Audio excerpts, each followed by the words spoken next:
The myth of the sky's heart and the daughter of the earth. In those times, when mountains could still speak and rivers remembered the names of people, the world was held together by the balance of two forces, the sky and the earth.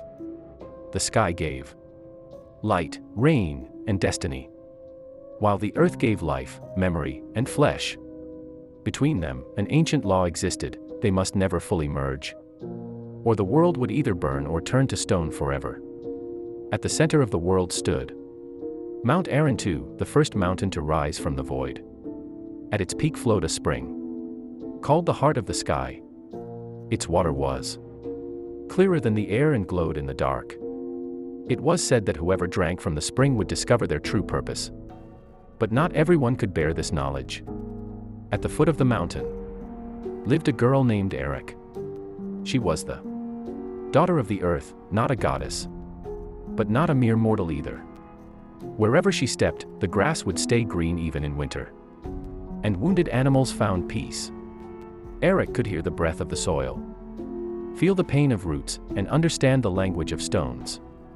Yet she was alone. People feared her gift, and spirits considered her too human. Every night, Airuk would look up at the sky and ask the same question: why do I belong to a world that does not belong to me? The sky heard her. The heart of the sky trembled, and from it was born Kaynar, the guardian of heights, spirit of wind and lightning.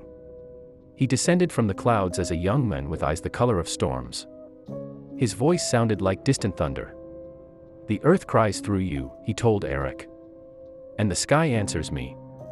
Between them grew a connection that could not be called love or friendship. It was recognition. They met in secret, at dawn and dusk.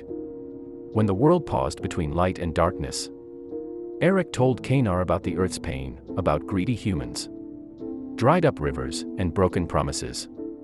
Kaynar spoke of the sky's fear, that people had stopped looking up and believing. But the world's balance began to break. Rains became too strong, then vanished entirely. The earth cracked, and the sky darkened without reason. The ancient spirits gathered and delivered their verdict. The bond between sky and earth must be broken. One of you must disappear, they said. Airuk offered her life. Kaynar offered his eternity. But the heart of the sky spoke on its own. There is a third path, but it is more terrifying than death.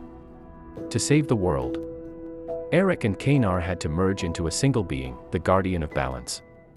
They would lose their names, memories, and even each other. Only their function would remain: to ensure the sky and earth never came too close again. At night, under the full moon, they climbed to the peak of Airuk. Airuk touched the cold water of the spring. Kaynar spread his arms, and the sky tore open with lightning. The light was so bright that the world was blinded for a moment. When everything calmed, on the mountain's peak stood a stone, warm and alive. From it flowed a new spring, calm and steady. Rains returned on time, the earth began to heal, and the sky cleared. People forgot the names Airuk and Kaynar. But sometimes, if one listens to the wind over the mountains, a faint voice can be heard. And if you press your hand to the soil after the rain, you can feel warmth. It is said they are still there. Not as two, but as one. Not as gods, but as a memory of the fact that the world is held together by sacrifice, balance, and the ability to hear each other.